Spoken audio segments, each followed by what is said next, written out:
Hello, today I'll be discussing the book titled Secrets of the Millionaire Mind. It's a bestseller and has remained prominently ranked in investment and finance charts. So, what's this book about and why has it garnered so much attention? First, it's about getting rich. More importantly, it offers a unique perspective on achieving wealth, discussing topics tied to financial status and how they impact economic conditions. You might have noticed in reality that some individuals seem to have a knack for making money. Take certain entrepreneurs, for instance. No matter their business ups and downs, they end up wealthy. Meanwhile, others seem to lack financial luck. When opportunities to earn arise, they miss out, or even if they do earn, they might quickly squander it, leading them to mediocrity or even poverty. What makes the difference? Is it education, IQ, career choice, or personality? The book tells us it's none of these. Our financial outcomes aren't directly linked to these factors. The real cause lies elsewhere. In simple terms, the book argues that we all have a subconscious wealth blueprint. It acts like a thermostat, determining our money-making ability and financial status. If your wealth blueprint is expansive, you'll become rich even if you start with nothing. If it's limited, you'll lose your wealth even if you have a lot. To have a good wealth blueprint, you must shatter many old-fashioned beliefs about money and alter your thinking and habits. Only then can you achieve financial success and march towards financial freedom. The author, Harv Eker, is the founder of a training company in the US without any celebrity status. The book's lasting appeal is due to it addressing many people's financial dilemmas, offering fresh perspectives and actionable advice. This is where its value lies. I'll break down the book for you in 3 parts. First, we'll dive into the repeatedly emphasized wealth blueprint, what it is and its significance in getting rich. Then we'll discuss the mindset one should adopt to actualize this blueprint.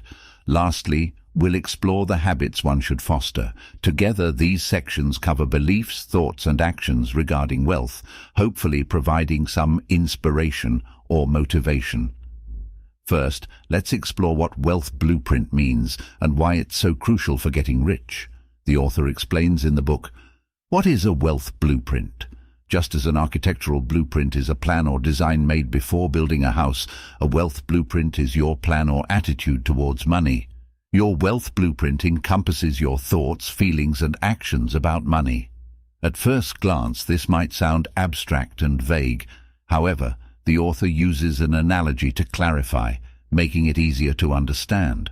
The author compares one's wealth blueprint to the thermostat in a room. If the room temperature is set at 73 degrees F, 27 degrees C, that's the thermostat setting. If a window is opened and cold air reduces the room temperature to 55 degrees F, 13 degrees C, the thermostat will kick in, bringing the room back to 73 degrees F, 27 degrees C. Likewise, if warm air enters and raises the temperature to 91 degrees F, 33 degrees C, the thermostat will still work to return the room to its set temperature. So what does this mean? A person's financial status depends on the wealth target they've set for themselves. Whether it's a target of 300 million, 500 million, 100,000 or 80,000, the money one can earn roughly aligns with the goal they've set. If by luck they earn more than their target, they won't be able to retain that excess, it will eventually leave them. Conversely, if they lose a lot due to bad luck, it's just a temporary setback. They'll eventually earn it back. In the author's words, your income will only rise to the level you're willing to achieve. The author cites an example. Former US President Donald Trump. Despite his numerous business fluctuations, Trump, who once had billions, faced tremendous losses, only to earn it back and become even wealthier in a few years. Why? The author believes it's because Trump's wealth thermostat differs from the average person. In other words, successful entrepreneurs might lose their fortunes, but they won't lose the most critical factor for success, the rich mindset. You might ask, can the wealth blueprint truly dictate one's wealth? What's the underlying reason? The author's answer is straightforward. He believes the world operates on cause and effect. Wealth and poverty are results, just as health and sickness are. If you want to change the result, you need to change the cause. If you wish to be rich, you need to have the mindset of the wealthy. This mindset generates feelings leading to actions, which produce outcomes. This entire process is what he refers to as the wealth thermostat, or wealth blueprint. The nature of a person's wealth blueprint determines their financial status. The author believes that in reality, most people's financial thermostats are set to a few thousand or tens of thousands of dollars, not millions. Some people even set theirs to just a few $100s, and there are those whose settings are below zero, freezing cold, yet they don't understand why they are so cold financially. If you want to permanently change the room temperature, the only way is to reset the thermostat. Similarly, if you want to fundamentally change your financial situation, you must reset your financial goals, which is your financial blueprint. As the author says, your income can only rise to the level you're most willing to achieve. How do we understand this statement? It contains 3 keywords that can help us delve deeper into the meaning of the financial blueprint. First is most willing. As adults, we all know that making money is not easy, and making big money is even harder. If someone doesn't have the desire to get rich, they simply won't. To put it bluntly, even if a pie falls from the sky, you still have to bend over to pick it up. Even if you win the lottery, you first have to buy a ticket. Therefore, the prerequisite for wealth is the desire for it, and this desire has to be very strong, to the point of being most willing. This ensures that you will persistently strive for it with all your might. For example, the author mentions a student who wanted to make big money because he wanted to support a charity for AIDS patients. A belief like this tends to be more enduring than ordinary motives, because the average person wanting to improve their life through money is just a desire, not reaching the level of most willing. Second is achieve. As mentioned earlier, one's financial state depends on the setting of the financial thermostat. This might be misleading. Does it mean that any financial goal, once set, can be realized? Of course not, because you not only have to set goals, but also do what needs to be done. For instance, if you set a special financial blueprint with a small goal of $100 million, are you just talking or taking action? Is it a fleeting impulse or a long-term commitment? The words achieve are crucial here. Your efforts must match your goals. Third is can only. This means one's goals shouldn't be unattainably high, nor should they undersell oneself. They should match one's abilities. This capability has both innate and learned components. For example, many people know that Bill Gates and Warren Buffett had strong family backgrounds. Gates's mother knew IBM's chairman, and Buffett's father was a congressman. Their financial blueprints are definitely different from ordinary people. These differences are due to both innate conditions and the results of learning and effort. Regardless, their capabilities aren't too far from their conditions. In conclusion, remember, your income can only rise to the level you're most willing to achieve. The financial blueprint isn't just a simple numerical target. It's a system that includes beliefs, thoughts, and actions. The difference between the rich and the average person is systematic. It involves attitudes towards getting rich, actions towards making money, and the desire for money, whether instinctual or based on beliefs. These aren't just summarized by a simple number or changed in the short term. Thus, the financial blueprint fundamentally influences one's financial status, functioning as a thermostat. Of course, we all know that simply having a goal is not enough. One also needs the right approach and methods. So, what kind of mindset should one have to realize their wealth blueprint? In this book, the author identifies 17 different mindsets and behavioral habits between the rich and the poor. However, due to space constraints, we can't delve into all of them here, but will focus on the most crucial ones. For the sake of avoiding negativity, we will use the term average people instead of poor people as used in the original book. Firstly, let's talk about the mindset towards making money. The author believes that the wealthy and average people have different attitudes towards earning. The wealthy are always thinking about winning. while average people tend to fear losing. Thus, the wealthy focus on opportunities, whereas the average person tends to focus on obstacles. This leads to different actions and outcomes. We've all heard the classic question, is the glass half empty or half full? From this, we can discern the difference in mindset between the wealthy and average person. When the wealthy see a half-filled glass, they think about how to find more water to fill it. In contrast, the average person, when seeing the same glass, worries about losing the water they have. The same situation can be viewed differently. The wealthy see potential growth, while the average person sees potential loss. The wealthy are concerned with returns, whereas average people are more worried about risks. In short, the wealthy focus on opportunities, while average people dwell on obstacles. To become wealthy, this mindset must change. Why is this shift so crucial? The author tells us that what you focus on expands. If you focus on opportunities, you'll see opportunities everywhere. If you focus on obstacles, you'll find obstacles everywhere. Thus, the wealthy are always trying new things, while the average person remains hesitant and watchful. The result? The wealthy are always in action, while average people are always observing. The importance of action is because everything valuable, including luck, is revealed after taking action. Nothing is straightforward. Life is like a winding river, and you often only see the next turn. To see more, you have to move forward. The author introduces the concept of stepping into the corridor, suggesting that if you're interested in an opportunity, dive in first and figure out the rest later. If you don't take that first step, you'll never discover the doors that might open to you. The book shares a story where years ago the author wanted to open a pastry cafe. Lacking experience, he took a job in a bakery.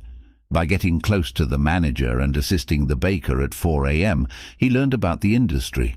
Eventually, his own cake shop idea didn't pan out, but he got close to the bakery chef. Surprisingly, this connection later introduced him to a trendy new fitness equipment and asked if he was interested in distributing it. Seeing the potential, the author dived in, and this opportunity eventually led him to become the owner of a chain of fitness equipment stores, earning his first $1 million. Hence, the author believes that action is always better than inaction. It's only through action that you gain more knowledge, meet more people, and potentially discover unexpected opportunities. The difference in attitude towards risks and opportunities is why the wealthy focusing on opportunities often end up succeeding, while average people, overly cautious and always watching, miss their chance at wealth. Second, different ways of earning money. The book points out that the wealthy often earn based on results, while the average person tends to earn based on time. These two different income methods lead to significant disparities in wealth. In reality, most people earn a fixed salary, and many prefer this method. Why? Partly because of generational influences. Many have heard advice from their parents like, study hard, get good grades, find a good job, and if you have a stable income, you'll be happy. For many, having a consistent paycheck each month to support themselves and their family provides a sense of security. However, the author argues that because there's a limit to how much time one can work, earning based on time means there's a cap on potential income. This goes against one of the wealth-building principles: never limit your income. While a steady paycheck brings comfort, it can also limit your potential to earn more. In contrast, most of the wealthy earn based on results, like sales commissions, transaction fees, profit sharing, royalties, etc. These are tied to work performance or transaction outcomes. Such incomes might fluctuate, but they don't have an upper limit, which is why they can lead to immense wealth. In the business world, reward often correlates with risk. To become wealthy, one must take certain risks and shift from a stable salary based on hours worked to a more variable income based on results. The author believes that it's challenging to get rich with time-based remuneration. Hence, he suggests that those with fixed salaries negotiate with their employers to get paid partly based on their performance. If that's not feasible, consider becoming your own boss. You could start with a side hustle, like teaching or consulting in a particular industry, ensuring payment is based on results and not on hours. In essence, you should strive to earn based on performance rather than time, as it's a critical step towards wealth. Additionally, the author emphasizes the importance of generating passive income. This refers to income that grows over time, like interest, rents, royalties, etc. Achieving this kind of income is crucial for financial freedom. How to save up and invest your earnings to generate passive income is another extensive topic. Those interested can refer to the original book or await further discussions at another time. According to the book, the realization of a wealth blueprint follows a series of processes. Ideas lead to feelings, feelings lead to actions, and actions lead to outcomes. We've previously discussed the beliefs and mindset for wealth accumulation. Now let's explore the behavioral habits one needs to adopt to manifest this wealth blueprint. On this topic, there's another book titled Rich Habits that offers insights on how to speak and act prudently, the importance of health, nurturing friendships and more, which is quite valuable for learning. However, the current book we're discussing provides a more macro perspective, perhaps termed action principles. I'll introduce 3 key wealth-building action principles or overarching behavioral habits. 1. Go all in on your commitments. As previously mentioned, an individual's financial status is determined by the goals they set for themselves, which is at the core of the wealth blueprint. But it's crucial to note that these aren't just idle words. One must genuinely commit to them. The author emphasizes that by commit, it means without any reservations, wholeheartedly and willing to do whatever it takes, dedicating all the necessary time and fully immersing oneself. Clearly, building wealth isn't as easy as a walk in the park. It's not just about wishing and achieving. Billions worldwide desire wealth, yet only a select few succeed. Why expect success without giving it your all? Some might argue, I work like a dog every day. Isn't that effort enough? I'm certainly trying to get rich. But according to the author, what many perceive as their best effort often falls short. For instance, are you willing to work 16 hours a day, ready to work 7 days a week without weekends off? Can you sacrifice time with family and friends and forgo leisure? Would you invest all your time, energy and capital without guaranteed returns? For many of the wealthy, these sacrifices are commonplace, because most people aren't prepared to put in every bit of effort required. When asked, would you swear on your life to become rich in the next 10 years? Many would decline. Deep down, they're not ready to work tirelessly for wealth. In the author's perspective, only by wholeheartedly and unreservedly striving for a definite goal can one have a chance at success. 2. Avoid blaming, complaining, and making excuses. The author notes that average individuals, compared to the wealthy, often play the role of the victim. This role is characterized by a tendency to blame, complain, and make excuses. Typically, those exhibiting these traits end up failing in their ventures. They blame the economy, the government, their industry, their bosses, partners, family, friends, and even their own parents. In their eyes, the fault always lies with someone else, never with themselves, and even when they admit a mistake, they have a myriad of reasons to justify it. Such behaviors of blaming, complaining, and making excuses might momentarily alleviate stress or anxiety from failures, but fundamentally, they exacerbate situations. Why is that? As mentioned earlier, what you focus on expands. When you complain, your attention is invariably on the negatives in life rather than the positives.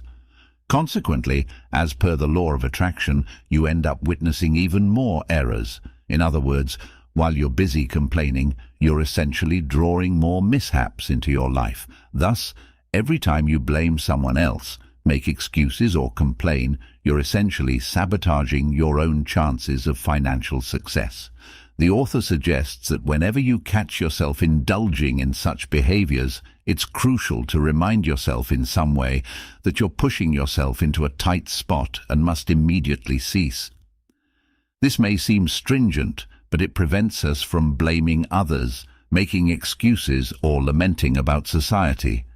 By minimizing these detrimental habits, we distance ourselves from failure and inch closer to success. 3. Stay humble and keep learning. The author believes that the most dangerous 3 words on the road to wealth are, "I know that." From his observations, wealthy individuals tend to remain curious about the world and possess a consistent habit of learning. In contrast, average individuals often act as if there's nothing new under the sun, presuming they know everything. However, if you're still grappling with financial issues, then there's certainly much about wealth and life you need to learn. In his younger days, the author faced a period of financial struggle. Fortunately, he once met a wealthy friend of his father's who, during their conversation, told him, "If you haven't achieved the success you desire, there's something you don't know." This advice was an eye-opener for him, shifting his mindset from someone who thought he knew everything to someone eager to learn. This transformation played a significant role in the subsequent success of his career. Why is continuous learning and growth so critical? From a practical standpoint, it's clear that experts in a given field tend to be wealthier, while average individuals remain mediocre in their professional domain. Regardless of whether you're a business owner or a technician, whether you earn commissions or a fixed salary, whether you invest in stocks or real estate, it's almost a certainty. The higher a person's professional expertise, the higher the compensation they receive. Hence, continuous learning and enhancing one's professional skills are fundamental means to increase income and amass wealth. From a philosophical perspective, nothing in the world remains static. Everything is in constant flux.